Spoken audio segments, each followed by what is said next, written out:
There's a lot going on in the world right now, but if you're on social media, and of course you are, because it's really America's only remaining news source, you know there's only one story going on, and it's Israel. Everyone online is arguing about Israel, and really they fall into one of two camps, generally speaking. So probably the more aggressive side are the deranged Taliban-level ethno-narcissists who are telling you that any criticism of the secular government of Israel is tantamount to blood libel against the Jewish people. And if you think that maybe it was not a great idea to arm Joseph Stalin, the greatest murderer in history, then you're a Holocaust denier. Shut up.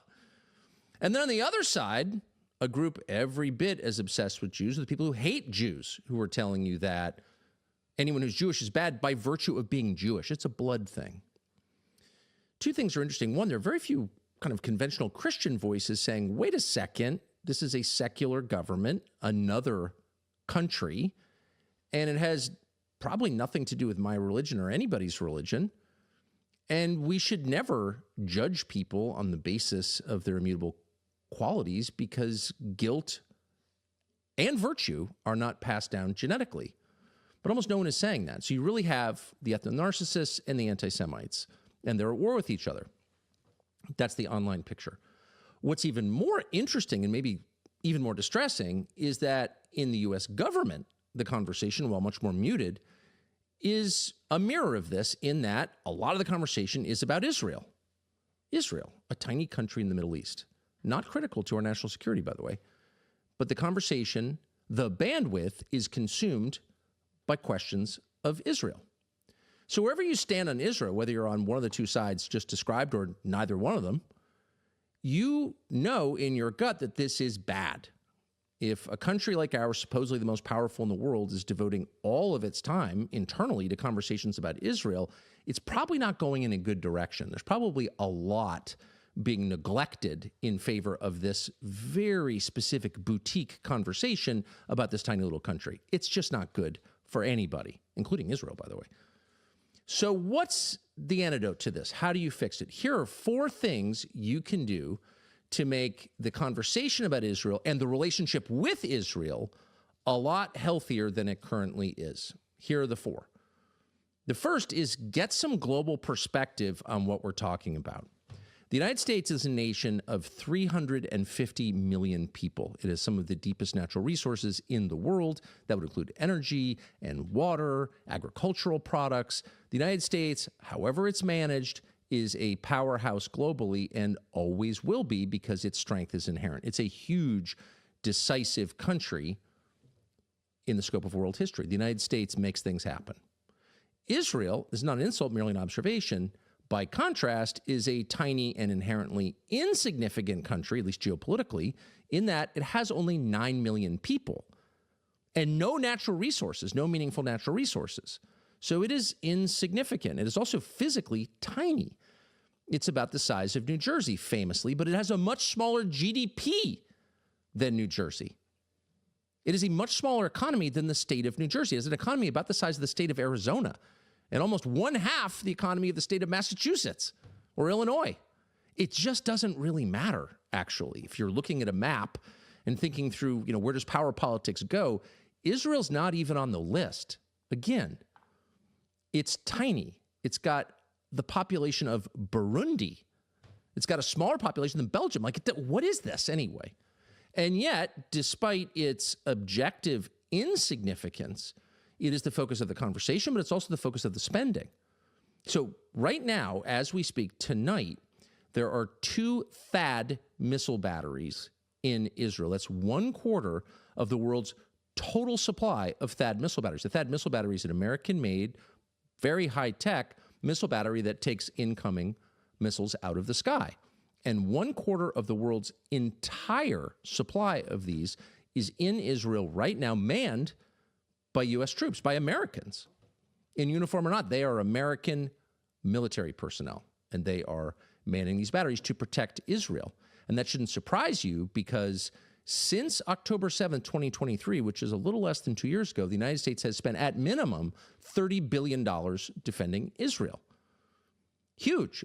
And for some perspective, the entire Israeli military budget before October 7th was about $25 billion. So the United States has put at least $30 billion into defending Israel in less than 2 years.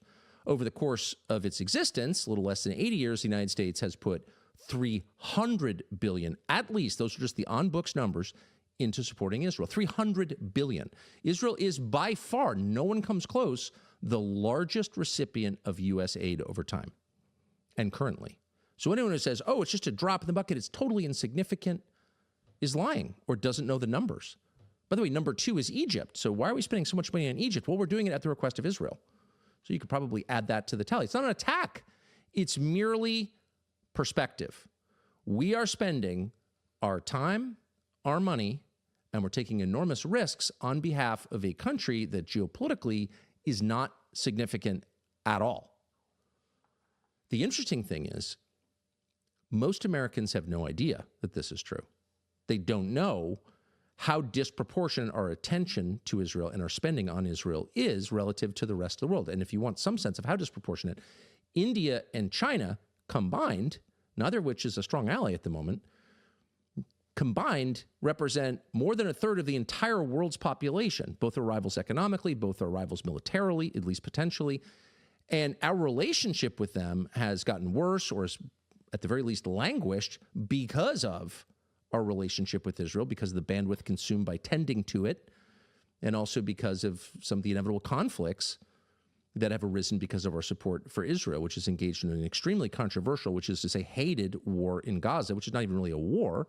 It's a massive displacement of people and killing on a grand scale of unarmed people, of unarmed combatants, of civilians, of women and children. And the world sees this, and the world rejects it, and the world hates it. And so Israel's really last remaining ally of size, other than the UK, is the United States. And so there's a huge cost to this. But again, most Americans have no perspective on just how disproportionate our commitment is, because they marinate in lies about this relationship, mostly from our political class, also from the media. But really, if you were to lay the blame on one group in the United States, it's our elected leaders who continuously lie to us about the nature of this relationship, its significance, and they do it generationally. They've been doing it for many decades. Here, and this is just one example, but the most fun to watch. This is Nikki Haley at the Republican presidential primary debate 2023, describing the United States' relationship with the state of Israel. Watch.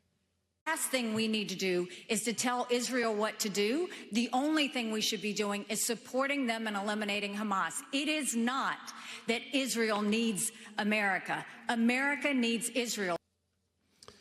It is not that Israel needs the United States. The United States needs Israel. How could that possibly be true? It is in no sense true. In fact, it's one of those lies that's not 3 degrees off the truth. It is a complete inversion of the truth. And the truth, which is obvious to anyone who looks at the numbers or is paying any attention at all, is that Israel could not survive without the United States. That's not an argument for pulling all aid to Israel. It's just an acknowledgement of the physical reality. Israel fights its wars with American backing, with the guarantee, the implied defense guarantee that we have provided for so many years, since at least 1973, 50 years. And its social services are made possible, which are quite generous, made possible by American subsidies. In other words, every dollar that goes to the Israeli military from the United States is a dollar that the nation of Israel can spend on its own people. And so there is no world in which America needs Israel more than Israel needs the United States. And of course, Nikki Haley was never asked to explain how exactly that could be true. What are you talking about, Governor Haley? Not one person asked her that question. And no one asked her that question because anyone in whose mind that question appeared would have paused for fear of being attacked as an anti-Semite for asking a question about geopolitics. That has been the state of play in the United States for my entire life, over 50 years. Politicians make nonsensical statements. Nobody wants to even ask a follow-up question for fear of being attacked. It is a state of perpetual intimidation. Everybody's afraid of Israel, afraid of the topic, afraid in some cases of the state itself. We have not had an honest conversation about this ever, certainly not in my lifetime.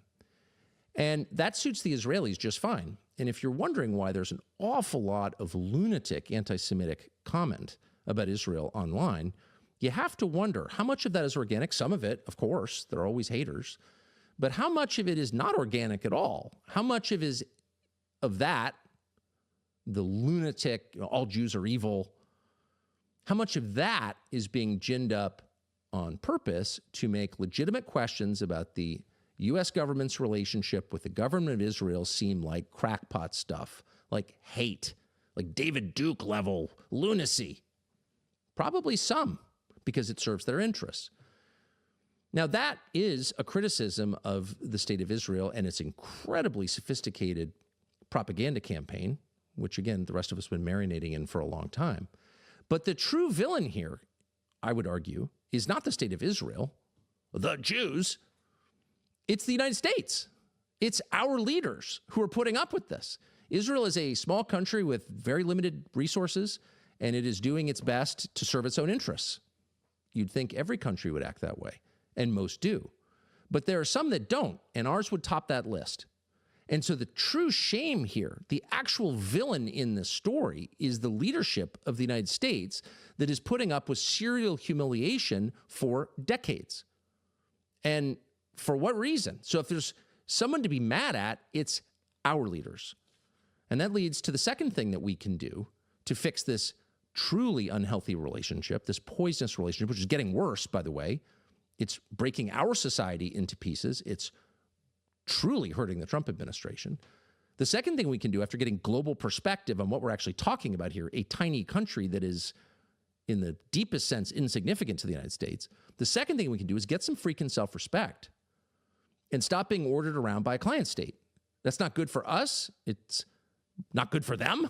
It's not good for anybody. It's like being screamed at by your children. No normal parent would allow that, because it's totally destructive. It's not good for you, and it's not good for the child. And that is exactly the relationship that we have with the state of Israel. In fact, not in theory, in fact, it is a huge country and a tiny country. The huge country supports the tiny country. And that's a pretty nice thing to do. Whether it's wise or not is a whole separate conversation. But if you're going to have that relationship, a parent to a child, you cannot be yelled at, humiliated, spied upon, bossed around by the child, by the person in the inherently subordinate position. You can't do that. And you can't be shamed into ignoring things that are quite clearly not the behavior of a subordinate ally to a big brother ally. For example, spying on the country that makes your economy and your defense possible, which the Israelis have been doing for generations. That's a fact. One of them very famously was caught, Jonathan Pollard, who's an American citizen, taking real secrets, like actual military secrets, and sending them to Israel, which promptly sent a bunch of them to the Soviet Union, which was our arch rival, our foe at the time. And that happened, and he went to prison, and then somehow he got out of prison and went to Israel, where he continues to denounce the United States. And anyone who says anything about it is attacked. Oh, you're an anti-Semite. It has nothing to do with anti-Semitism. That's insulting. Why would we ever put up with that? Why would we put up with the attack on the USS Liberty that everyone's so afraid to talk about, clearly targeted on purpose by a country we're supporting, Israel? And it's somehow shameful to say that? Why? Why is it shameful to say that? Who knows why it's shameful to say that, but it shouldn't be. And until we have some self-respect, not anger or hate, but just dignity, it will continue. In June, for example, during the 12-day war, such as it was with Iran, the U.S. and Israel versus Iran, bombing on all sides, during that short conflict, IDF officers in the Pentagon, foreign military officers in the Pentagon, and by the way, they're not the only foreign military officers in the Pentagon, to be clear. There are NATO officers, they're from other countries, British, but there are a bunch of Israeli Defense Force officers in the Pentagon that week. And during that week, ask anyone who works at the Pentagon, they enraged American Pentagon staff by just barging into meetings, giving orders, making demands, and nobody did anything about it. How can a foreign military officer barge into military headquarters, even if invited, but barge into a meeting and start demanding, we want this, we want that, you need to get on this? Huh? The more you allow that kind of deeply unhealthy behavior, the more you're going to get. And that's exactly what has happened. Because of the weakness of our leaders, we have incited predators in a foreign country to take advantage of us. Oh, that's such an anti-Israel thing to say. It's not anti-Israel at all. It's a demand that the people whose job it is, whose sacred duty it is to defend and represent us, our leaders, both at the Pentagon and all throughout the U.S. government, that they do that they stand up and defend us against all potential threats, against all foreign countries to the extent they need to, and that they do not prostrate themselves before a foreign nation.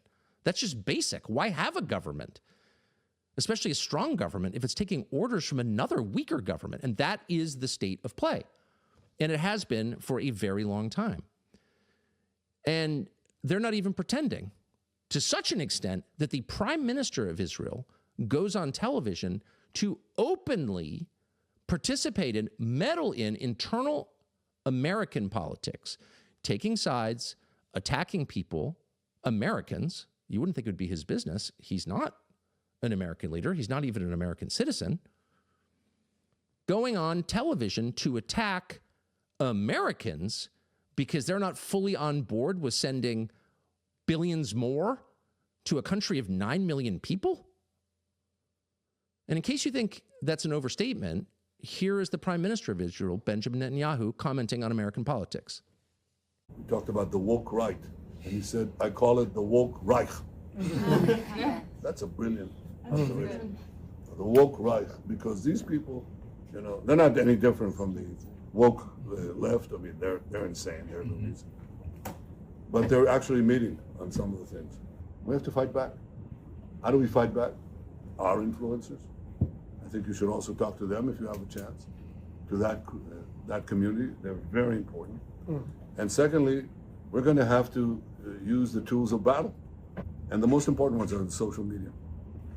And the most important purchase that is going on right now is followers. TikTok. TikTok, number one. And I hope it goes through because it can be consequential. And the other one, what's the other one that's most important? X. X. That's it. Very good. And, you know, so we have to talk to Elon. He's not an enemy. He's a friend. We should talk to him. Now, if we can get those two things, we get a lot. And I could go on other things, but that's not the point right now. We have to fight the fight. It's almost unbelievable that he said that on camera. Imagine.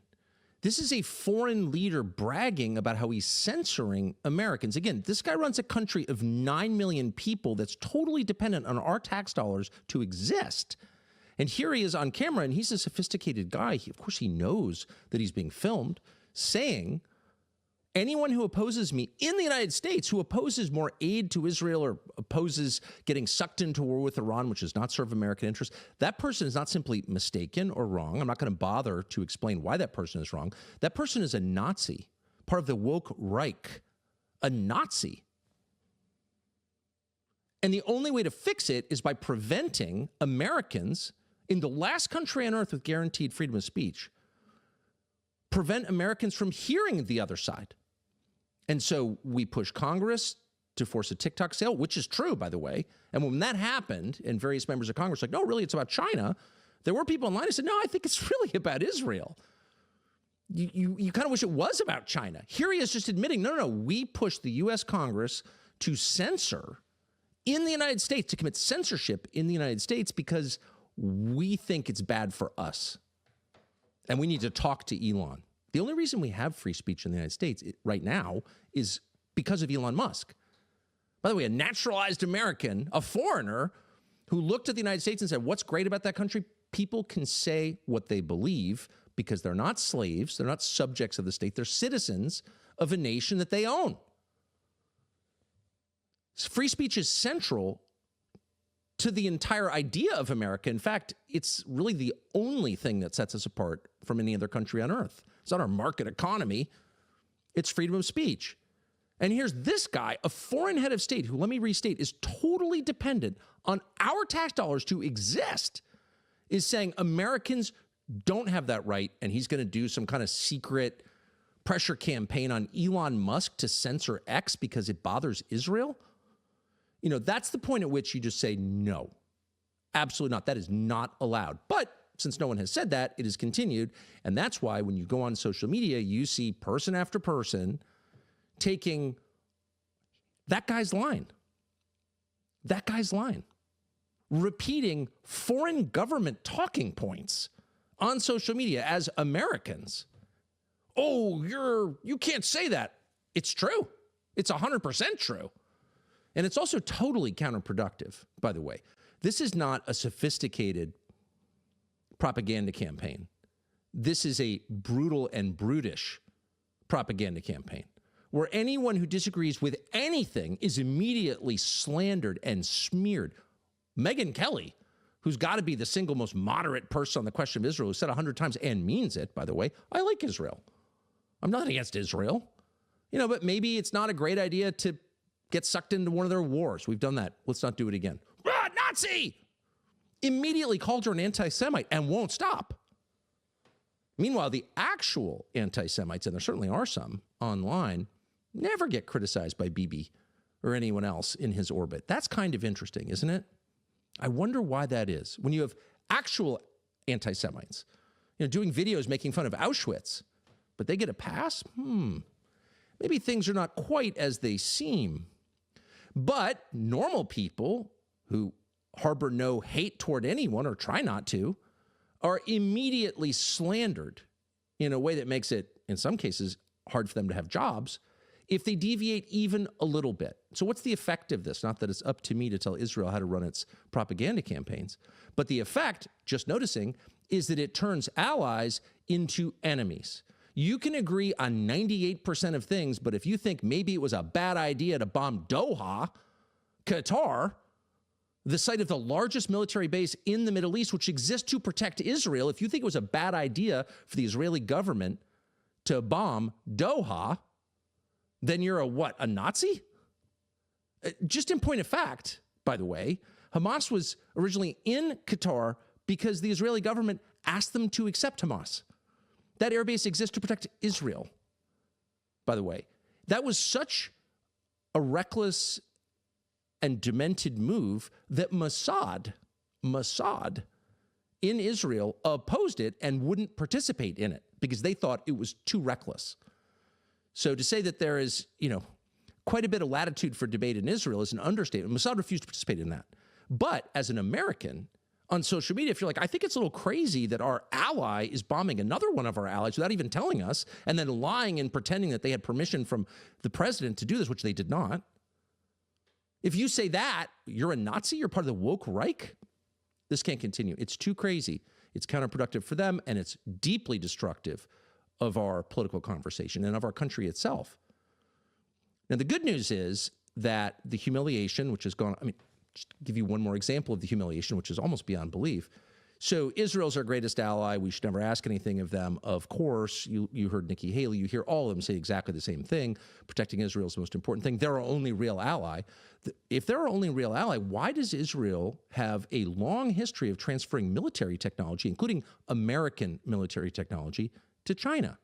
To China? Most people have no idea that's true. It is true. Why is China running the port of Haifa, Israel's biggest port? Really, if they're such a close ally? And of course, the answer is because from Israel's perspective, we're not a close ally. We're a country that has been willing to help them. But when you only have 9 million people and a limited defense budget, you take help where you can get it. So the loyalty is not requited. It's one way. And I think the good news is that the government of Israel, in particular, the prime minister, Benjamin Netanyahu, has pushed it too far. And he did that in part by running around telling people what he thought was true, apparently. I control Donald Trump. I control the United States Congress. I control the United States. He said that to political allies and opponents in his country. He said it to foreign heads of state. Fact. I control these people. Don't you worry. And by the way, if you kick me out of office, the next guy probably won't have the level of control that I have. He's made that case openly, verbally. He said it out loud. And that was too much for our president. And so in one of the great moments, it was just, it was a cool shower on a hot day. President Trump Pushback, not directly, but you can watch this clip and see that he's had enough. Here is President Trump the other day asked about Israel's plans to annex the West Bank. Watch. Did you promise leaders this week that you would not allow Israel to annex the West Bank? And is that something that you... I will not allow Israel to annex the West Bank. No, I will not allow it. It's not going to happen. Did you speak with Netanyahu about this directly? Yeah, but I'm not going to allow it. Whether I spoke to him or not, I did. But I'm not allowing Israel to annex the West Bank. There's been enough. It's time to stop. It's been enough. I will not allow it. He's not just talking about the West Bank there, obviously. These are political people. They understand when your poll numbers fall dramatically, particularly among the young men who help make you president, you have to ask, why is that? And it's about this issue, because it's too humiliating. And people who don't want to see their government bossed around by a tiny foreign power are not haters. They don't hate any ethnic group. They just don't want to be humiliated. And by the way, why should they be humiliated? That's the core problem right there. That's why Donald Trump has lost support over this Israel question. And he knows that. And he's pushing back. And there's just no question from that clip whatsoever. So the third thing I think that would be very helpful to restore health and balance to the relationship between the United States and Israel is restore the concept of citizenship in the United States. If you're an American citizen, it means something. The first thing it means is equality. You are equal to every other citizen. There's no hierarchy of citizenship. All citizens are equal. Each gets one vote. Each gets justice before the law. That's the promise of the United States, and each gets to say exactly what he thinks, period. Restore the value of citizenship. And the very first thing you would do if you cared about that, and you should, because the country can't continue without it, after you expelled everyone who's not a citizen from the country, which should happen immediately. They should be deported immediately for our own survival. But after doing that, the first thing you would do is not allow dual citizenship. Why would you allow that? You're a citizen of two countries. Can you really serve two masters simultaneously? By the way, it's not just Israelis who have dual citizenship. Every nationality has dual citizenship in this country. It's not just Israel. And it shouldn't be allowed for a single moment. What is that? Whose side are you on? Don't accuse me of dual loyalty. Well, you're a dual citizen. Whether it's Argentina or Mali or Israel, not allowed. And moreover, you are not allowed to serve in a foreign military without losing your American citizenship. You're fighting for another country? How can that be allowed? How can you retain your citizenship? By the way, why aren't you serving in our military? Every country has a different perspective on the world, and that grows from a whole bunch of different things: their history, their language, their size, their resources. But each country is different, and each country has a different set of priorities. And if you're fighting in a military for a country, you are not serving America's priorities. You're taking up arms on behalf of foreign power. You're done. This would seem to be obvious. Many Americans have fought in Israel, in Gaza. Many Americans have fought in Ukraine, by the way, and a lot of other countries for foreign militaries.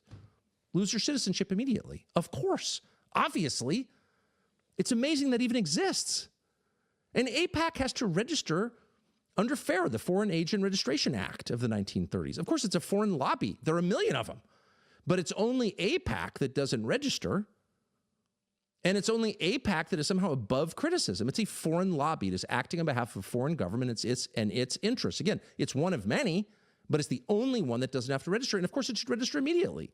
You should know who is giving money to your politicians. You should know who is influencing them. There should be a record of that, as there is with any other nation, any other lobby of a foreign power.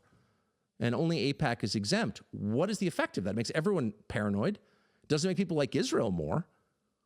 When a topic cannot be spoken about, and when anyone who raises it is called a Nazi, the woke Reich, or dismissed as a Holocaust denier, anti-Semite, or whatever, slandered in some way like that, it doesn't make the problem go away. It festers, and people go crazy and get angry and become resentful.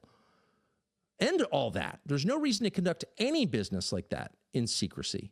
It doesn't make things better at all. It doesn't make the person doing it stronger. It makes him weaker, actually, in the end. And the last thing that I think we need to do to restore balance between the relationship between the United States and Israel, and to restore some sanity to the public conversation on this topic, is to get our theology right. And this is not a message aimed at Israelis or Jews. This is a message aimed at Christians, who are the largest group of Israel supporters in the United States.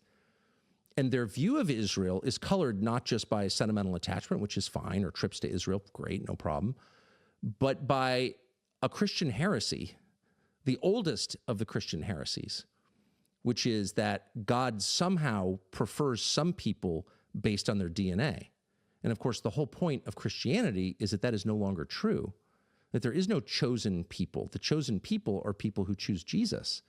That is the Christian message right there. It's not an anti-Semitic message, by the way. It's the Christian message. It's the core Christian message. And yet there are many, many self-described representatives of the Christian faith, the world's largest, who are daily sending a different message. And we should be very clear. Whatever this is, it's not Christianity. It is heresy. And among the many examples we could pick, we're going to go, because we couldn't control ourselves, with Lindsey Graham. Watch. To people in my party, I'm tired of this crap. Israel is our friend. They're the most reliable friend we have in the Mideast. They're a democracy, surrounded by people who would cut their throats if they could. This is not a hard choice if you're an American. It's not a hard choice if you're a Christian. A word of warning. If America pulls the plug on Israel, God will pull the plug on us. God will kill you if you don't support Bibi Netanyahu. That's what he's saying. And there are cheers, unfortunately, cheers when he said that God will kill you. He will pull the plug on you like a quadriplegic in intensive care. You're going to flatline unless you support the secular abortion-on-demand government of Israel. That's the Christian perspective, really. That God loves some people more because of their DNA, that is not the Christian message. That's the opposite of the Christian message. The Christian message is universal. That's the whole point of it. The chosen people in Christianity are those who choose Jesus. The entire New Testament is that story. And anyone who says otherwise has not read it or is lying. God does not prefer you because of your DNA or anyone else because of their DNA, period.